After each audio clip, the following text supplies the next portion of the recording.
Hey everyone, this is Curb Knight, and today I'm going to be bringing you my Lianorn Masques deck profile.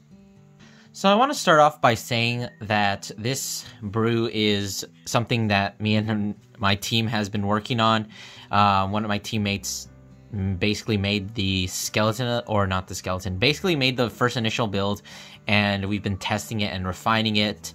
So this is kind of what we're working with right now. It's actually doing fairly well.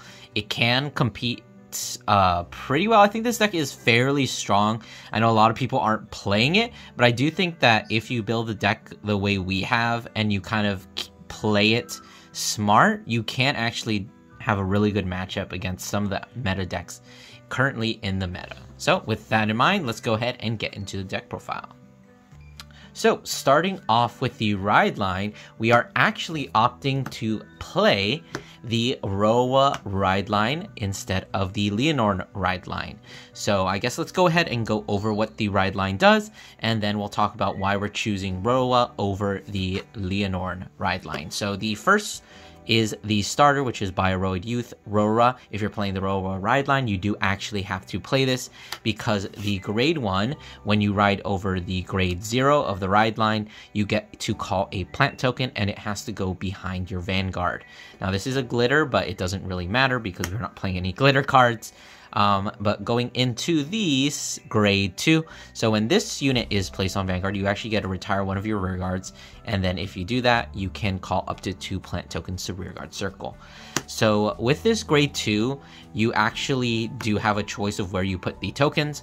When you ride into the grade 1, you have to call the token here, but once you ride into the grade 2, you can actually just retire this, and then you call 2 plant tokens. You call them here, you can call them here, or if you want to rush a little bit, you can actually call a full column, make a 10k, which is going to be hitting any grade 2 Vanguard, so you can do a little bit of a rush. But most of the time, I will probably call it behind the Vanguard because obviously you want to be having that on-hit pressure. If you swing with a 15, that means that a 15k guard is only a 1 to pass. And honestly, that is not really a good play, but some people will make it to be desperate, and you can really hard punish them for that. So, well, our last card obviously is the 1 copy of Lianorn herself, which is our main objective of the deck, I should say. So she does have 2 skills. The first is a once per turn, you can counterblast 1, draw a card, then you either choose a card from your hand and you call it to rear guard. I know it's a little bit hard to see. Oh, there we go. With the FFR foiling, but you draw a card, you either call it to rear guard circle, or you discard it. And then it does have this other skill, which is when it attacks, you can Soul Blast 1 and discard a card from your hand, and then boost this with all your back row units that have boost. And then if you boost this unit with 3 or more units, it gets drive +1 till the end of that battle, and then at the end of that battle, you choose 2 of your back row rear guards and stand them. So what this basically does is you have a full back row. Pretty easy to do considering your ride line gives you, we'll talk about that later, it gives you those 2 plant tokens, so you basically just need a 3rd booster, and then you can actually activate that Lianorn skill to get triple drive. Although I will admit, a lot of the times you don't actually use Lianorn's 2nd skills. Sometimes you will use the 1st skill if you're still digging for some pieces, because this is a bit of a piece reliant deck. But for the most part, you don't really need to use that 2nd skill. Trying to push and make it work is honestly most of the time not worth it. You'd rather keep those resources at hand. Just keep them for when you're actually doing your OTK turn. So if you have the ability to go into the 2nd skill, you can do that, but a lot of the times it's honestly just worth it to just like swing and pass. And if you're going first, that is. If you're going 2nd, you stay on this for like 5 seconds and then you re-ride and make your opponent cry with big numbers. Alright, so getting into the main deck itself, we are going to be starting off with the 4 copies of Lianorn Masques. So currently for the build, we aren't playing any extra copies of the other Lianorn.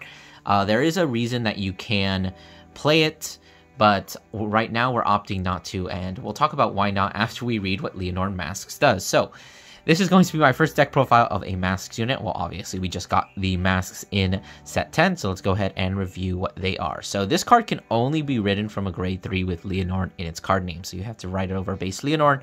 It doesn't matter whether you play the triple rare one, or if you play the starter deck one, but obviously you'd want to play the triple rare one because you do have that much more versatility where you can just counterblast one and draw a card.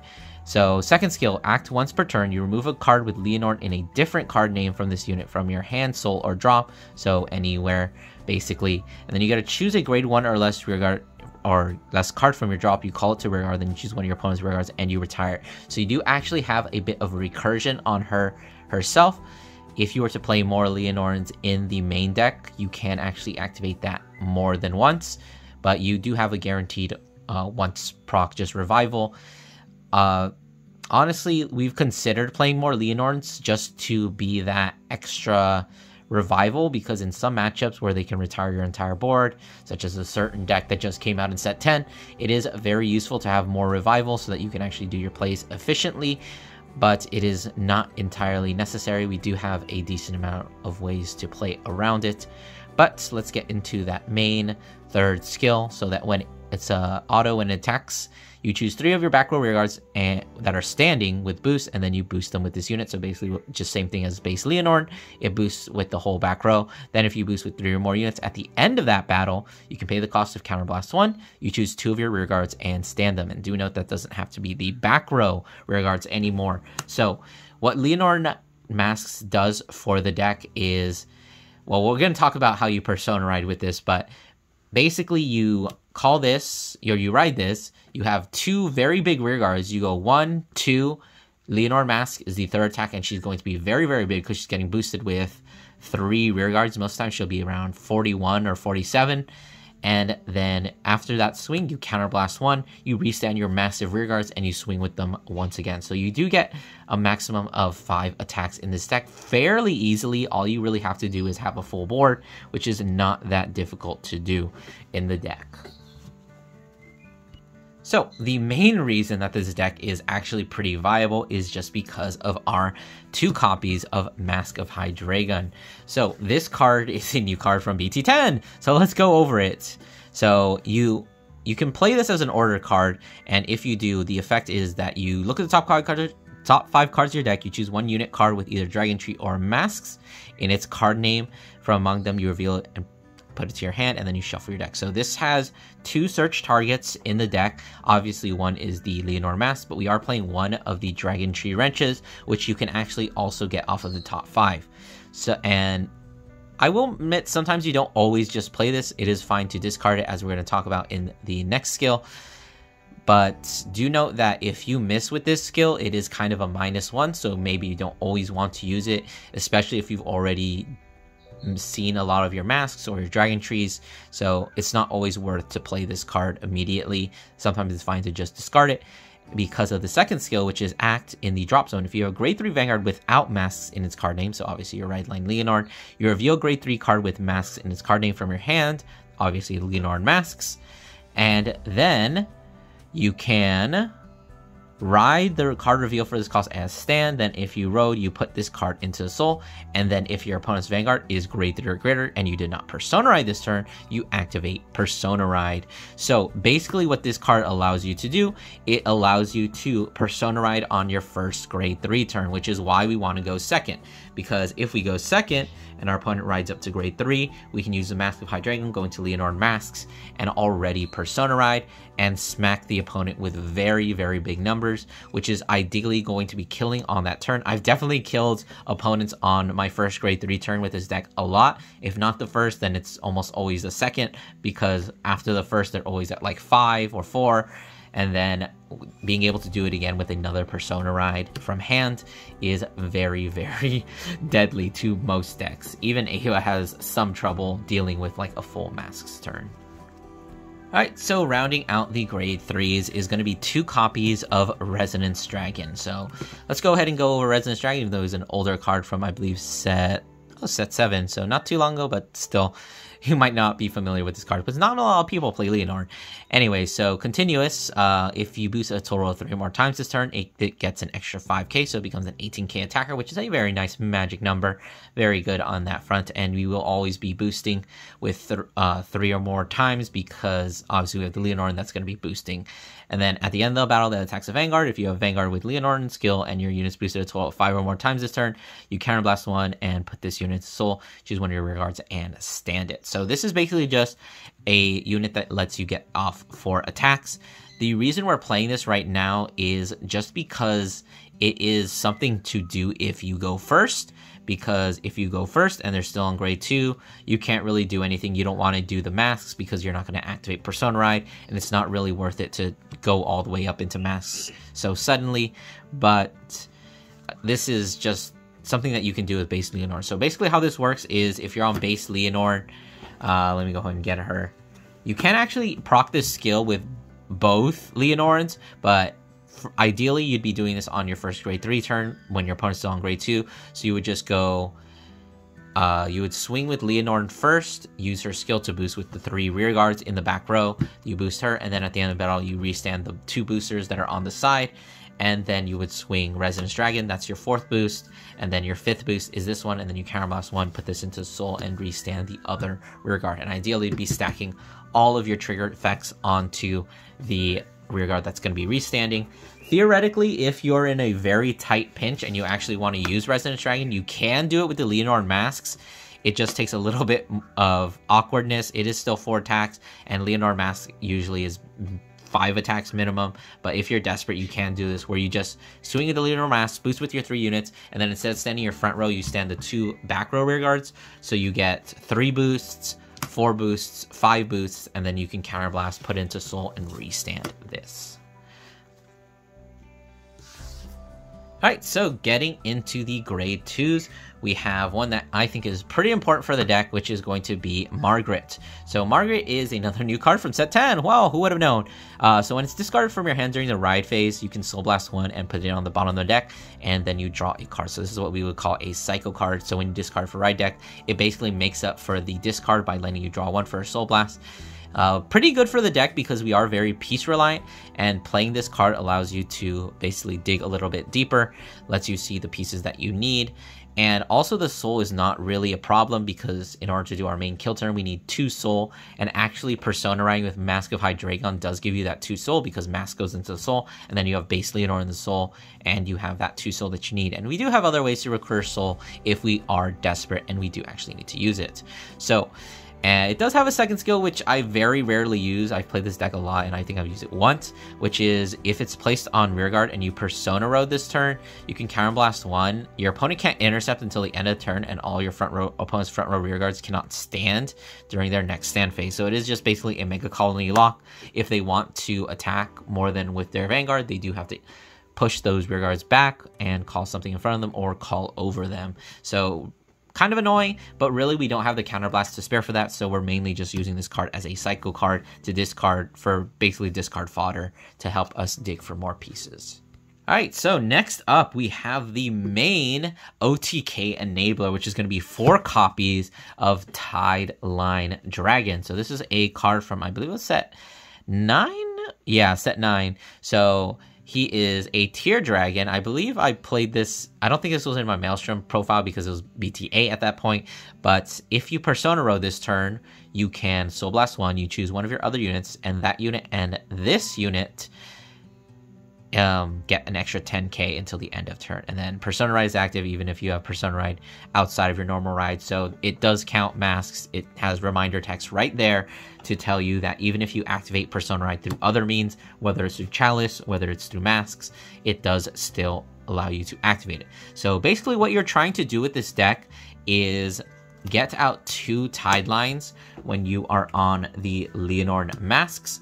You're going to be using the Tideline skill because you will actually always be able to proc the skill just because of the nature of masks, because you're going to be on base Lianorn, you're going to use mask skill, Persona Ride, and then you put the masks to skill, so you already have the 2 soul in order to proc both of these. So you go Soul Blast 1, 10k, 10k, Soul Blast 1, 10k, 10k. So now these are both hitting for 40k on their own. So you would go 40, 40, probably like 47, restand, 40, 40. So that is your ideal kill turn. You do actually have a little bit more ways of getting power, and sometimes you only see one tide line. In that case, even if you just call any random grade 2, it is still at least 30, 30, not as deadly, but it is still 30, 30, 40. So very, very big numbers that are going to be very difficult for most players to guard. Even players that have built up a huge hand, they are going to be having to commit a lot of shields from their hand in order to guard, or they are just going to have to take it and hope for defensives. But obviously 30 and 40, those are columns that are going to be easily hitting over defensives. So this is one of the few Stoicheia decks that doesn't automatically die to defensives. Alright, so rounding out our last couple of grade 2s, we do have 3 copies of the Dragon Tree Wrench from set 10. So let's go ahead and take a look at what he does. So when he is placed on rear guard, you counterblast 1, Soul Blast 1, choose one of your rear guard without any Dragon Tree markers, and you put a Dragon Tree marker. Then you search your deck for up to 1 Mask of Hydreigon, reveal it, put in your hand, and then you shuffle your deck. So this is essentially the reason why we're only playing 2 copies of the Mask. With this card, we do basically have 5 copies in total in the deck, because this card not only gives you a Dragon Tree marker, which I don't think we've gone over it before. Actually, I think we did with the Dragon Tree deck profile, is basically if you have a Masques unit, in this case what you're going to be doing, or a Dragon Tree, all the units on the circle gets plus 5k, so you do get an extra 5k, so that turns the 30 and 30 into 35 and 30, or 40 and 45. So pretty decent. It's nice that you got Dragon Tree marker, but mostly you're just using this to search out your Masques of Hydreigon, because that is one of your pieces. So basically what you need to see is the Lianorn Masque herself, a copy of the Mask, or this guy, or hope that you can actually hit Lianorn Masques off the Mask. Those are your main combo pieces, and then outside of that you do want at least 1 tide line. Ideally 2. If you're feeling very high rolly, it would be 3 or 4, but 1 is at least the minimum, and then 2 is ideal. So basically this card is just there to be a searcher. You can use it as an attacker. It's not bad because it's going to be hitting 30 with the tide line. So basically, yeah. Alright, so getting into the grade 1s, we have a card that I think is very, very good in this deck. This is the promo Prosper. So Prosper is a grade 1, so when it's placed on rearguard by a card's ability, you can actually soul charge 1. So we do only have 2 ways of actually, oh no, that's not true. We have 3 ways of actually proccing this. The first is using base Lianorn skill, where you can counterblast 1, draw 1, and then call a card from your hand. That does count as being called by card ability, because the calling from hand is part of the card effect, so you do actually get that soul charge. I will admit that you don't always use it, because a lot of the times you do have enough soul in the deck. The only time you would really use that is if you are constantly using cycle cards, I've noticed, or if you just want 1 extra soul for next turn. But most of the time you don't have to use the soul charge. But what we're really using this guy is for that second skill, which is when it boosts, if you have a Vanguard with Lianorn skill, you choose a unit in the same column as the unit and get an extra 5k. So that means that ideally you want to have at least 1 of these, and then even if you only have a single tide line and a wrench, let's say you put your Dragon Tree marker here, that means that you are swinging 30, 35, swing your 40 Vanguard. Obviously it's not Vanguard, but you know, it is whatever. Let me actually put one. There we go. You go 41, restand. Since this thing boosted, it actually doesn't give the 5k to Lianorn, but instead it gives it 5k to the thing in front of it. So in this case it would be the tide line. So now tide line is swinging for 35, and you swing 35 again. So very big numbers. Going to be taking out a lot of shield or doing a lot of damage to the opponent in the process. So very good for that sense. And then if you have 2 on both your regard circles, that is the ideal setup. Ooh, almost forgot to mention that you can actually reborn this with the Mask skill, so that is another way to proc the soul charge 1 if you need it. Alright, so next up we do have only 3 copies of Diantha. So Diantha is a card that I believe we saw in the Granfia deck profile, but let's go ahead and go over it. So when this unit is placed on rearguard from hand, if your Vanguard is grade 3 or greater, you counterblast 1 and choose a grade 3 or less card from your drop, and you call it to rearguard. So this is just another recursion card.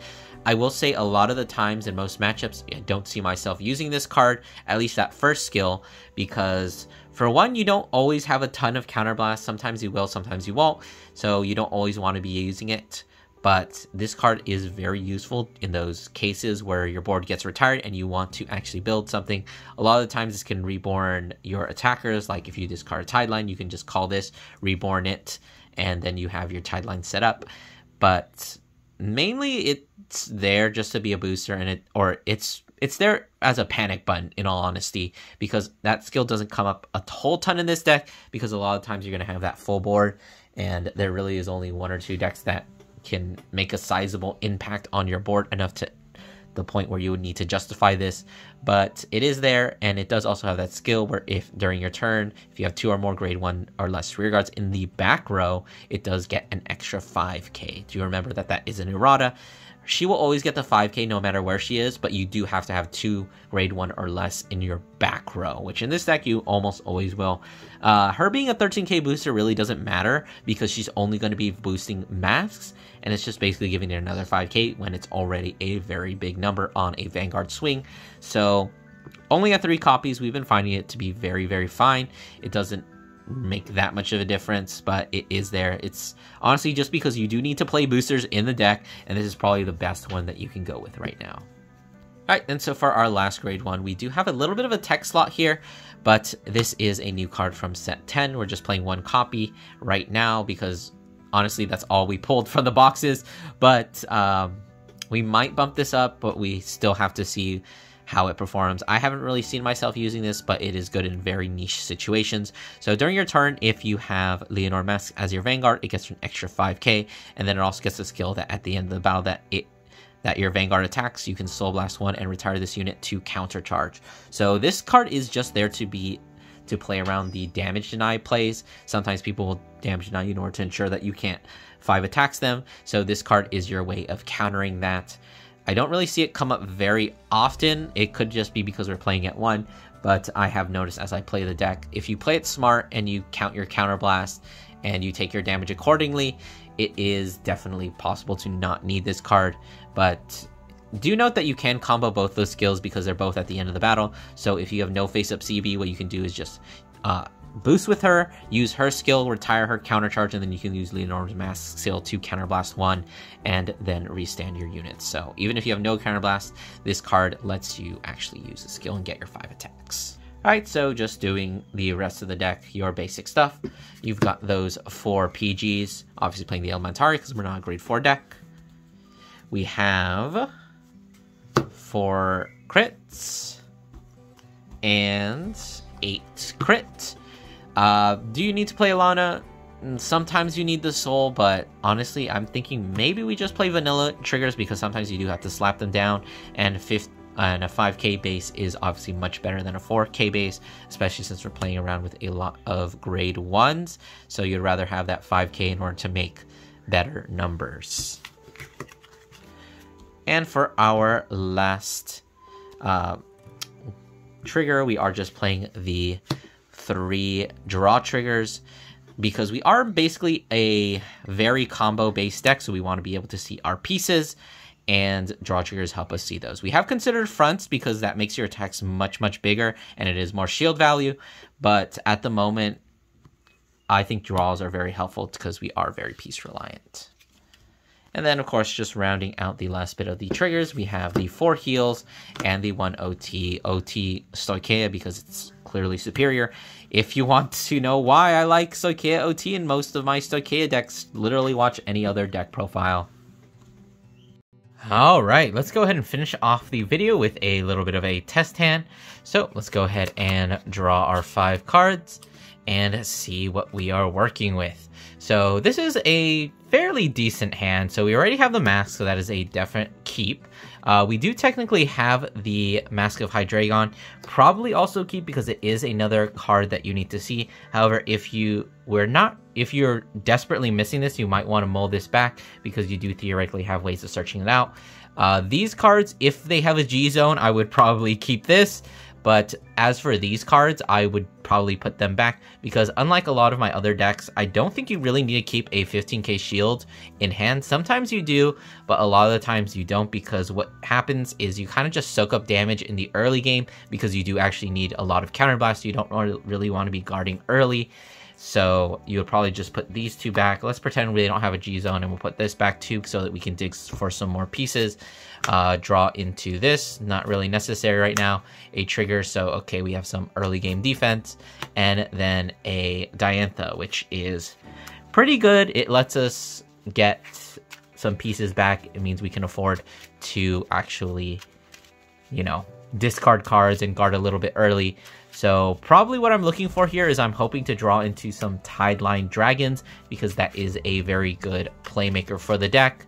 And outside of that, we basically have everything that we desperately need, and we can kind of just play around with whatever we get. So unfortunately, we didn't draw into any cycle cards. Cycle cards are definite keeps, automatic keeps if you ever see them in your starting hand, because it is basically just another extra card for you. So just stand up.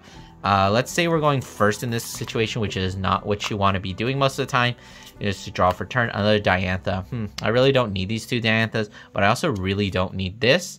So I'm going to be discarding that and then just writing into the grade 1 Roa, calling the plant token, and then passing. So let's say they take their turn. I could theoretically do this for an OT to pass, but since I do actually want the damage and I don't want them to be damage denying me, I want to have at least 2 counterblasts for this first turn, so I'm just going to be taking 1 damage. Unfortunately, we hit the Tideline. That's something that we desperately want. However, there is always the option of healing it out and then reborning it with Diantha, so not all is entirely lost. So and draw for turn. Ooh, we see another Tideline, so we are all set. We basically have full combo. If we get another Tideline, then we can extend our combo even more. Discarding the Diantha because we really don't need it right now. Riding into the grade 1 Roa, destroying this plant token, and then calling 2 plant tokens. I would really like to have a wrench at this point so that I could call it here, already start searching, but it isn't super necessary. But since I don't have it, depending on what the matchup is, I would either just boost this or go like this. But for now, since we don't really we have an imaginary opponent, we're just going to be swinging the Vanguard. 15k, very nice number. Ooh, finally we get a cycle card in the last moment that it is actually useful. So let's go ahead and swing. I would prefer them to hit a crit here because I would love to have 3 damage instead of just the 2, but it is what it is, so it doesn't matter as much. Actually, I would not. If you're going first, you don't want to take too much damage. If you're going second, you want to take a lot of damage. So let's say we go take the 1 damage, draw for turn. Ooh, now that is good combo. So we're going to be discarding the cycle card, obviously, and then just writing into our Lianorn using the cycle card skill, soul blasting 1, and then putting this card on the back of the deck, and we basically refund our cost for ride deck. So in this situation, we do have a couple of things we could do. So we don't actually have a Resonance Dragon, so we can't do any cheeky plays. But theoretically, if you wanted to use Lianorn's skill, you could call a Diantha and then reborn something like this. And then maybe do that, and then you can have 1 big attack. But in this sense, I think that it is much better to actually hold back for a moment.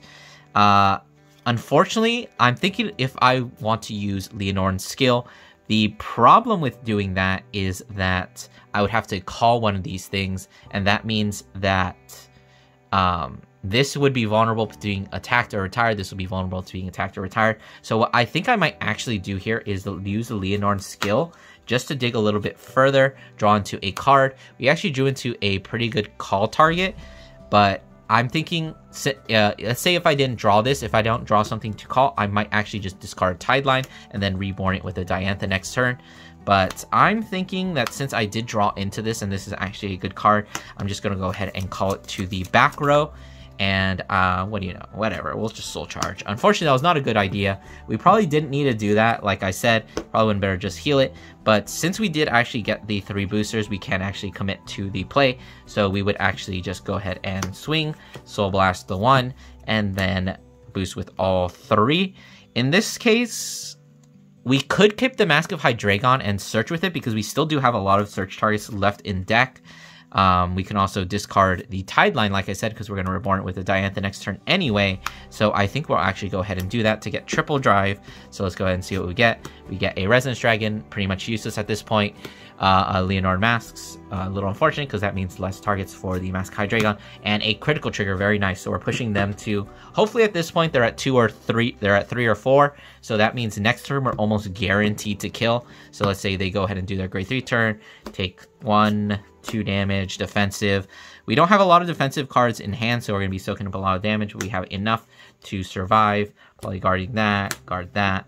And then it is our turn. So this is basically our kill turn, our second grade 3 turn, or our first grade 3 turn if we are going first. So unfortunately, the Masques Hydreigon is quickly losing a lot of search targets. So it might not actually be the best to play it right now. But however, we do need to get into a drop. So we're just going to play it. So we go ahead and check top 5. We do actually hit. We hit this. And we're going to probably use it. So we do need to count how much Counterblast we actually need.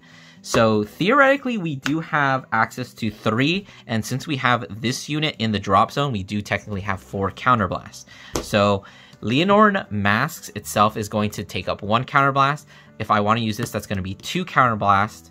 I'm probably not going to use Resonance Dragon, so that is not necessary. But if I want to use Diantha to reborn that Tideline that I discarded last turn, that is 3 Counterblast. So that is all the Counterblast that I have. Theoretically, since, as I said, I do have the grade 1 in there, I do have access to 4 Counterblast. So I think what I would do in this situation is probably go ahead and leave that extra Counterblast and actually go for that. So what we would do in this situation is we obviously use our Masques Hydreigon. We put it into the Soul. Actually, what we would do first is we want to deck then. So we call out the Wrench, we Counterblast 1, Soul Blast 1, and we get a Dragon Tree marker. And then we do search out the last copy of the mask, which we did actually see off that top 5, but we do want to deck thin obviously before we draw, so that we can maybe draw into pieces. Even if we draw into triggers, that's shield, but we just do want to deck thin. So now we use the Masques Hydreigon from the drop zone, put it into the Soul, and then we Superior Ride the Lianorn Masques and activate Persona Ride. So we draw 1 card, and somehow we have drawn into every single one of our Persona Rides. So if for some reason we don't actually kill this turn, there is no way that our opponent is going to be living next turn, provided we survive their grade 3 turn or their next turn, which, depending on drive checks, who knows. So what we are going to be doing here is we're going to go ahead and call the Diantha, retiring the plant token, counterblasting the 1. Since I do want to actually use this, I am going to not reborn that because I need to reborn the Tideline. We're going to be using Tideline skill to Soul Blast the Lianorn. Make sure you always Soul Blast this out, because Lianorn Masques does not just need to bind it from the Soul, it can bind from drop or hand.